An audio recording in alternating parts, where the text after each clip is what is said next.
Welcome to prime debate. నేను సిరిసాగర్.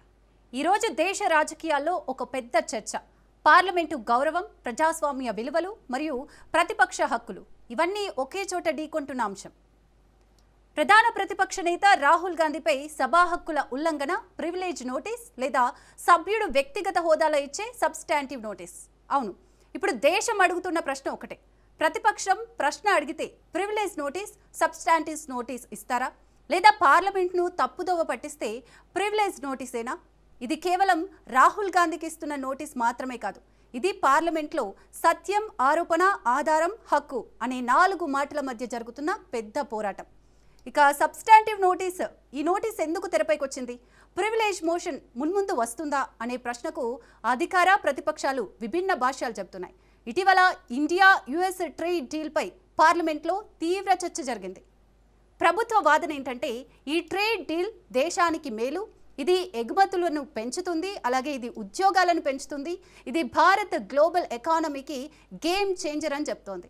మరోవైపు ప్రతిపక్షం చేస్తున్న ఆరోపణ ఇది దేశ ప్రయోజనాల తాకట్టు, ఇది రైతులకు దెబ్బ, మరియు ఇది చిన్న పరిశ్రమలకు ప్రమాదమని, అలాగే ఇది కొందరి కార్పొరేట్ ప్రయోజనాల కోసం దేశాన్ని అమ్మడం అని విమర్శలు గుప్పిస్తోంది. అక్కడితో ఆగలేదు. రాహుల్ గాంధీ విమర్శల్లో ప్రధాని మోడీ పేరు, కొన్ని కార్పొరేట్ పేర్లు, అలాగే కేంద్ర మంత్రి హర్దీప్ సింగ్ పూరి పేరు మరియు అత్యంత సెన్సిటివ్ అంశమైనటువంటి ఎఫ్స్టీన్ అంశం కూడా వచ్చింది.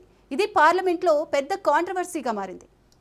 ఇక ప్రివిలేజ్ బ్రీచ్ నోటీస్, అలాగే సబ్స్టాంటివ్ మోషన్ నోటీస్పై ప్రభుత్వం, ఎన్డీఏ, బీజేపీ వాదన ఏంటంటే రాహుల్ గాంధీ సభలో ఆధారాలు లేకుండా తీవ్రమైన ఆరోపణలు చేశారు, సభను తప్పుడోవ పట్టించారు, అలాగే వ్యక్తిగత దూషణలు చేశారు, సభా గౌరవాన్ని దెబ్బతీశారు. ఇది ప్రివిలేజ్ బ్రీచ్. అంటే ప్రభుత్వం చెప్తోంది పార్లమెంట్ అంటే ఒక పవిత్ర వేదిక, అక్కడ ప్రూఫ్ లేకుండా ఏది పడితే అది చెప్పకూడదు. ఇక్కడే ప్రభుత్వం మరో మాట కూడా అంటోంది, ఇది విమర్శ కాదు, ఇది దూషణ, ఇది ప్రశ్న కాదు, ఇది అపవాదు, ఇది రాజకీయ చర్చ కాదు, ఇది డెఫమేషన్. అందుకే నోటీస్ అంటున్నారు బీజేపీ సభ్యులు, అలాగే కేంద్ర సర్కార్ కూడా. అయితే కాంగ్రెస్, ఇండియా కూటమి వాదన మరోలా ఉంది. ఇది నోటీస్ కాదు, ఇది అపోజిషన్ని భయపెట్టే నోటీస్ అని, ఇది ట్రేడ్ డీల్పై చర్చను తప్పించేందుకే డైవర్షన్ అని, ఇది ప్రశ్న అడిగితే శిక్షించే ప్రయత్నం అని ఫైర్ అవుతోంది. అలాగే కాంగ్రెస్ ఏమంటుందంటే ప్రభుత్వం అసలు ప్రశ్నలకు సమాధానం ఇవ్వడం లేదు, డీల్ వివరాలు బయట పెట్టడం లేదు, పార్లమెంట్లో పూర్తి చర్చకు అవకాశం ఇవ్వడం లేదు, అందుకే నోటీస్తో నోరు మూయించాలనుకుంటోంది అనైతే విమర్శిస్తోంది కాంగ్రెస్. ఇంతకీ ప్రజాస్వామ్యంలో ప్రతిపక్షం ప్రశ్న అడగకపోతే అప్పుడు ఎవరు అడుగుతారు అని నిలదీస్తోంది. ఇంతకీ సభా హక్కులు అంటే ఏంటి? ఇక్కడ చాలామందికి ఒక క్లారిటీ అవసరం.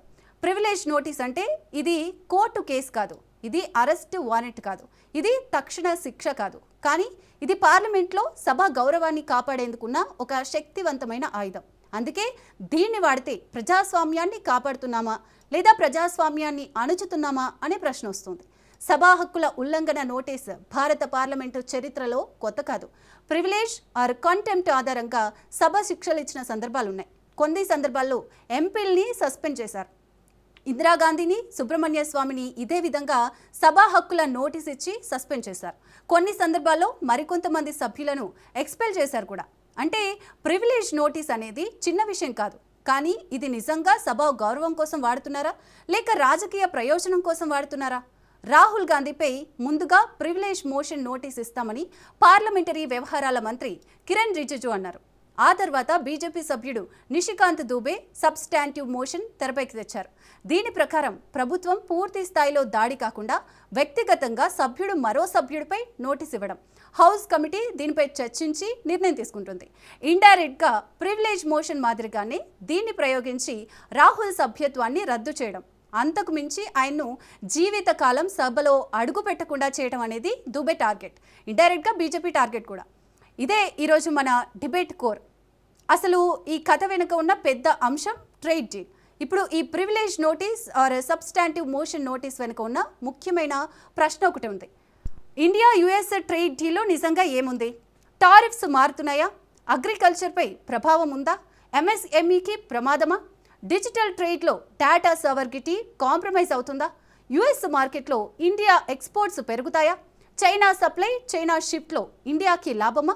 ప్రభుత్వం అంటోంది ఇది భారత శక్తి పెరిగిన సంకేతమని, ప్రతిపక్షం అంటోంది ఇది భారత్ బలహీనపడిన సంకేతమని.